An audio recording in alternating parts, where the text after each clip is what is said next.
The accident happened on a Tuesday evening in March. A drunk driver ran a red light and hit my Tesla head-on while I was driving home from a board meeting. The impact crushed 3 vertebrae, punctured my lung, and left me in a medically induced coma for 6 weeks. When I finally woke up, the first thing I asked for was my family. "Ms. Williams," the nurse said gently, "let's focus on your recovery right now." "Have they been here?" "My parents." "My brother."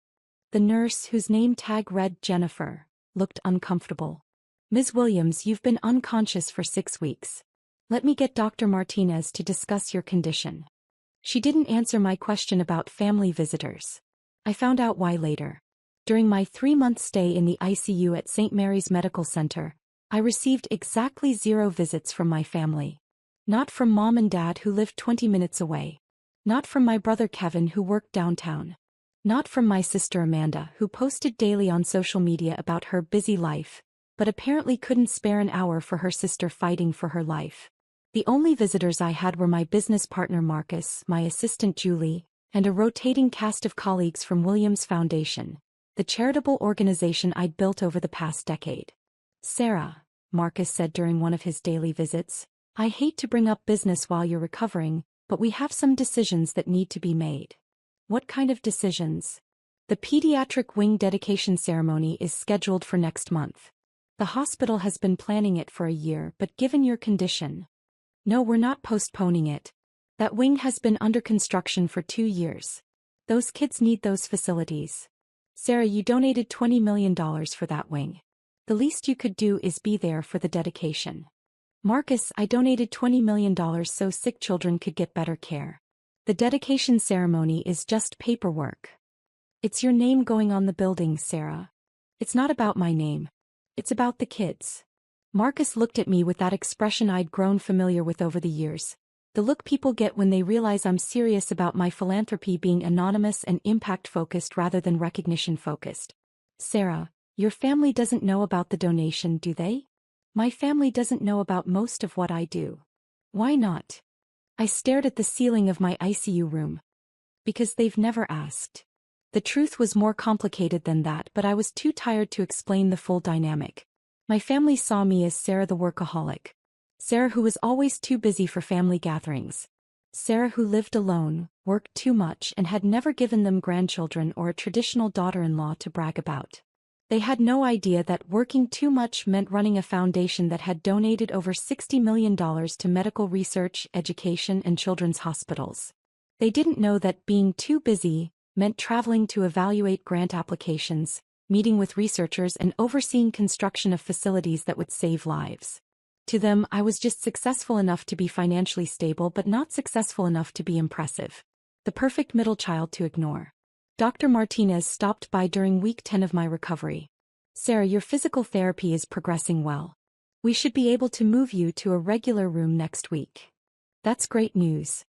"Sarah, can I ask you something personal?" "Sure." "In all my years practicing medicine, I've never seen a patient with no family visitors for this length of time. Is there something we should know? Are there family members we should be contacting?" "They know I'm here, Dr. Martinez." "And they haven't come?" "Apparently not." "Sarah, you've been critically injured. You nearly died. Are you sure they understand the severity of what happened?" I thought about it. Marcus called them from the scene. Julie sent updates every week. They know. But they haven't visited at all? "Dr. Martinez, some families are complicated." What I didn't tell him was that Kevin had texted me once. "Heard about your accident. Hope you're okay. Things are crazy busy at work." Amanda had sent a generic get well card with no personal message. And my parents had asked Marcus to keep them updated, but never actually reached out directly. During week 11, I was moved to a private room in the Williams Pediatric Wing, the same wing I'd funded, though the staff had been discreet about not mentioning that connection. The irony wasn't lost on me that I was recovering in a hospital wing that bore my name, while my family hadn't bothered to visit the hospital at all. The room was beautiful state-of-the-art equipment, comfortable accommodations, and a view of the healing garden I'd specifically requested be included in the architectural plans. Every detail had been designed to reduce stress and promote healing. "Ms. Williams," Jennifer said as she helped me settle into the new room, I have to say you're our most unusual patient. How so? Most people who donate $20 million to a hospital make sure everyone knows about it. You specifically requested that your donation remain anonymous. The Williams Foundation prefers to focus on impact rather than recognition. The Williams Foundation. That's your foundation? I'm the founder and primary beneficiary, yes. Ms. Williams, do you realize that your foundation's donations have transformed this hospital? The pediatric wing, the cancer research lab, the free clinic. That was the goal. And your family doesn't know? Jennifer, can I ask you something? Of course. In your professional opinion, if someone's family doesn't visit them during a 3-month ICU stay, are they likely to be impressed by philanthropic achievements? She was quiet for a moment. Ms. Williams, I think your family doesn't deserve you. Maybe. Or maybe I don't deserve them. Ma'am, you nearly died and you're still worried about whether you deserve your family's attention. Meanwhile, you've quietly donated millions to help strangers. I think I know who deserves whom. 3 days later, everything changed. I was doing physical therapy when Jennifer rushed into my room looking flustered. Ms. Williams, I need to prepare you for something. What's wrong? Your mother is here. She's meeting with Dr. Martinez about scheduling her gallbladder surgery. Mom's here? For surgery. She doesn't know you're here. Dr. Martinez didn't mention it because you requested privacy about your medical information. I see. Ma'am, she's asking questions about the pediatric wing. About the name on the building. I felt my heart rate increase. What kind of questions? She noticed that the wing is named after someone with your last name. She asked the nursing staff about it. What did you tell her? I told her that Sarah Williams was a generous benefactor who donated $20 million for the construction of the pediatric facilities. And, Ms. Williams, your mother went very pale. She asked if Sarah Williams was a patient at this hospital. I told her I couldn't discuss patient information. Jennifer. She's in the lobby right now, asking to speak with someone about visiting Sarah Williams. I closed my eyes. After 3 months of no contact, Mom was finally coming to visit. Not because she'd been worried about me, not because she'd missed me, but because she'd discovered I was more successful than she'd realized. Jennifer, what do you want me to do? It's your choice, Ms. Williams. We can continue to maintain your privacy, or let her come up. Are you sure? I'm sure. 20 minutes later, Mom walked into my room looking smaller than I'd ever seen her. Her face was pale, her eyes were red, and her hands were shaking. Sarah. Hi, Mom. Sarah, what? How long have you been here? 3 months and 4 days. She sat down heavily in the chair beside my bed. 3 months. 3 months. Sarah, why didn't you tell us how badly you were hurt? Mom, Marcus called Dad from the scene. Julie has been sending weekly updates to the family email. How did you think I was doing? We thought you were fine. That it was just a minor accident. A minor accident that required 3 months in the ICU? Sarah, we didn't know you were in the ICU. What did you think ICU stood for in Julie's emails? Mom looked confused. We didn't read them carefully. We thought ICU meant, I don't know, something less serious. Intensive care unit, Mom. The place where they put people who might die. Sarah. Mom, did you think I was choosing not to contact you for 3 months? We thought you were angry with us.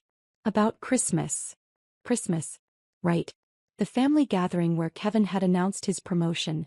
Amanda had showed off her new house, and I'd been asked why I wasn't married yet and when I was going to settle down and start a real family. I wasn't angry about Christmas, Mom. Then why didn't you call? Because I was unconscious for 6 weeks and in intensive care for the rest. Mom started crying. Sarah, I'm so sorry. We didn't understand. Mom, can I ask you something? Anything. Why are you here now? Because I found out you were hurt and... Mom, you've known I was hurt for 3 months. Why are you here today specifically? She looked down at her hands. Because I saw your name on the building. And...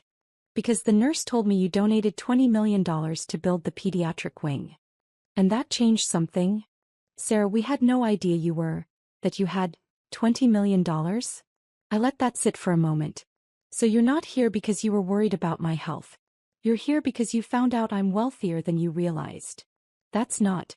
Sarah, that's not fair. Isn't it? We thought your business was just... We didn't know you were running a foundation. You didn't know because you never asked. Sarah. Mom, for 10 years, you've introduced me to people as your daughter who works in charity stuff. You've never once asked what that charity work involved, how much money we manage, or what kind of impact we're making. We thought it was small. You thought it was unimportant. No, that's not. Mom, last Christmas, Kevin bragged about his $50,000 bonus. Amanda showed off her new kitchen renovation.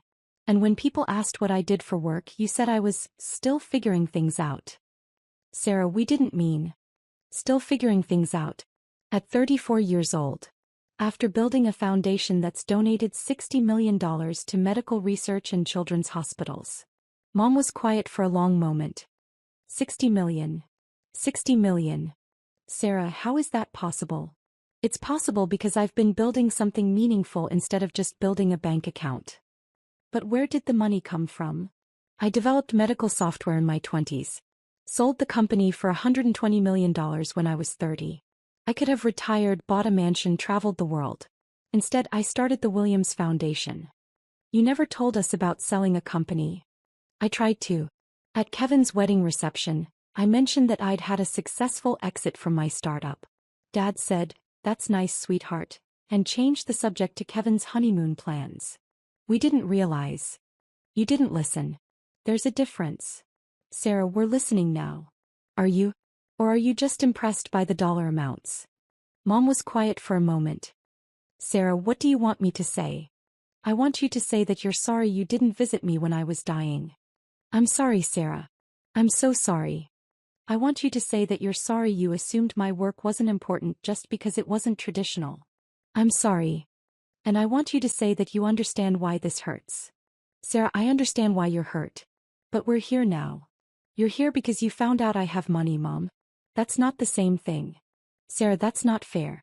We're here because we love you. Do you? Because for 3 months, your love wasn't strong enough to motivate a hospital visit. Mom started crying harder. Sarah, we didn't know how serious it was. Mom, your daughter was in a car accident serious enough to require ICU care. Whether I had $20 or $20 million, shouldn't that have warranted a visit? Yes. Then why didn't you come? Because we thought you were fine. Because you're always fine. You're always handling everything, managing everything, succeeding at everything. We thought you didn't need us. I almost died, Mom. I know that now. And for 3 months I was alone. Sarah. Do you know who visited me? Marcus, who's my business partner but has become more like family than my actual family. Julie, my assistant, who brought me flowers every week and read me updates on the kids in the pediatric ward.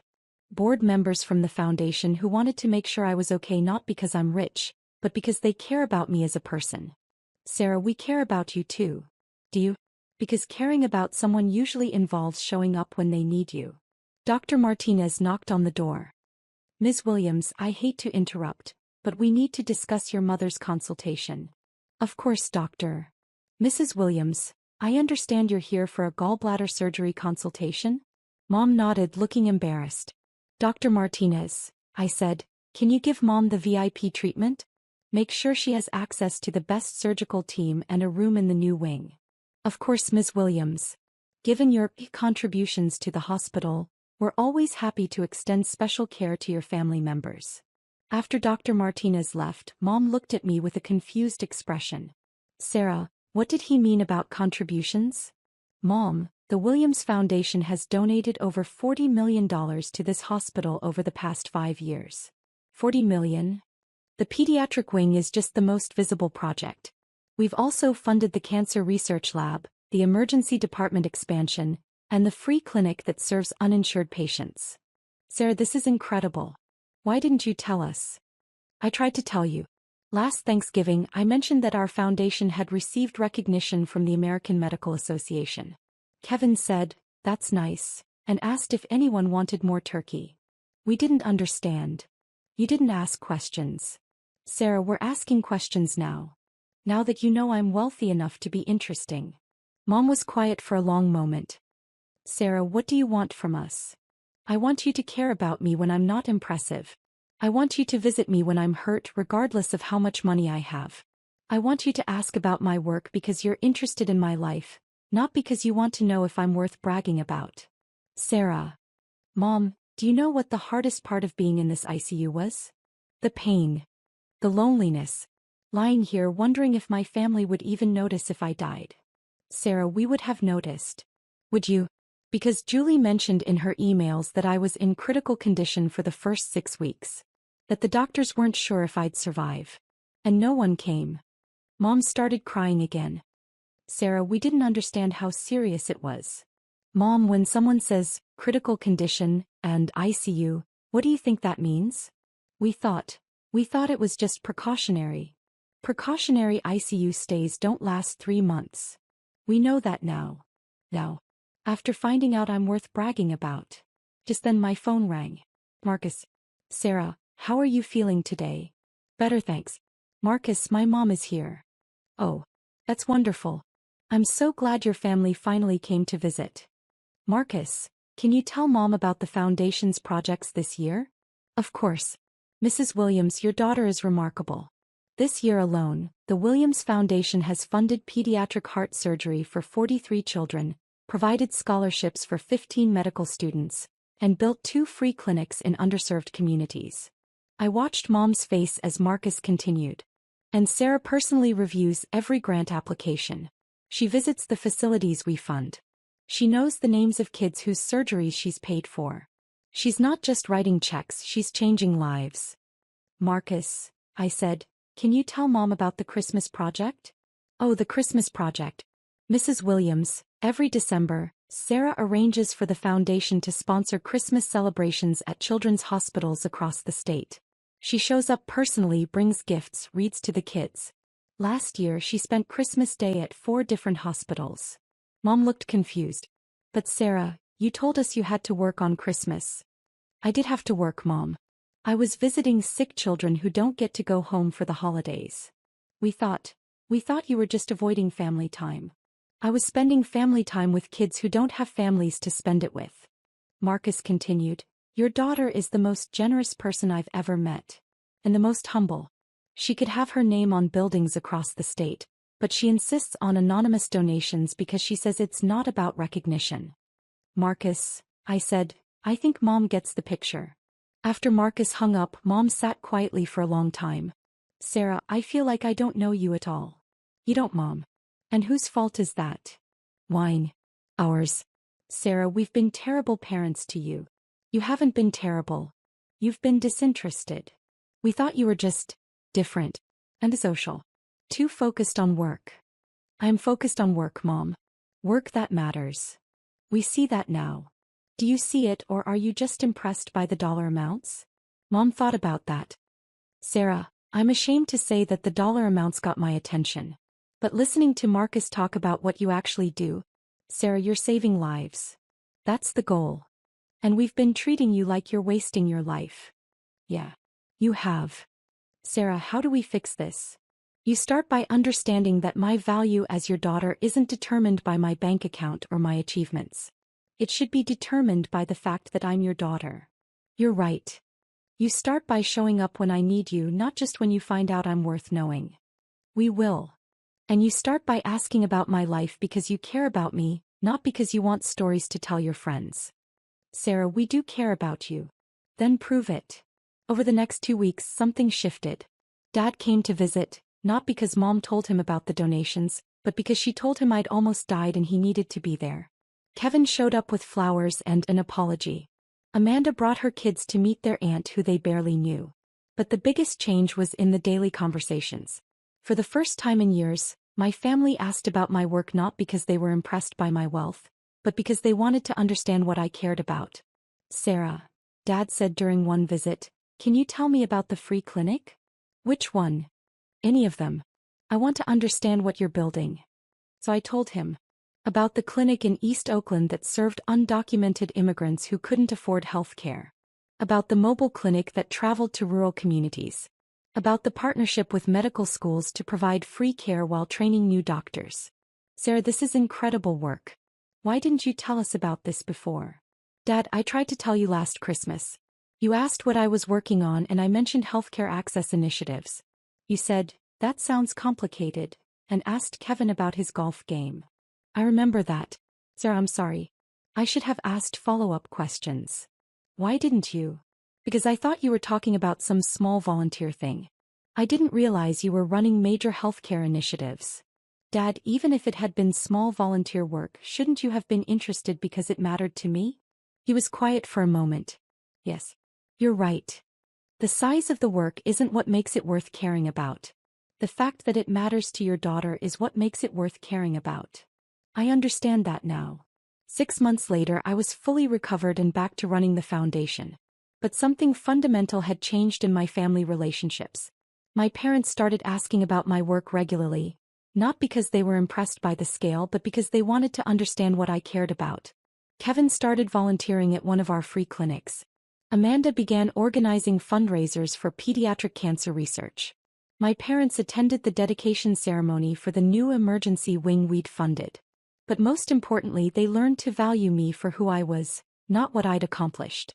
The accident taught my family a hard lesson about priorities. When someone you love is lying in an ICU bed, their net worth doesn't matter. Their job title doesn't matter. The fact that they're your family member fighting for their life is what matters. And I learned something too, that sometimes people need a shock to realize what they've been taking for granted. Now when I visit the Williams Pediatric Wing, I see my name on the building and I think about all the children who will receive life-saving care there. But I also think about how that building taught my family to see me clearly for the first time in years. The best gift wasn't the $20 million I donated to help sick children. The best gift was discovering that my family was capable of loving me for who I am, not just what I can provide. Sometimes the most generous thing you can do is give people the opportunity to be better than they've been. My family rose to that opportunity, and our relationships became stronger than they'd ever been before. The hospital wing bears my name, but it represents something bigger than my donation. It represents the power of showing up for people when they need you most, regardless of what they can do for you in return. That's a lesson worth $20 million.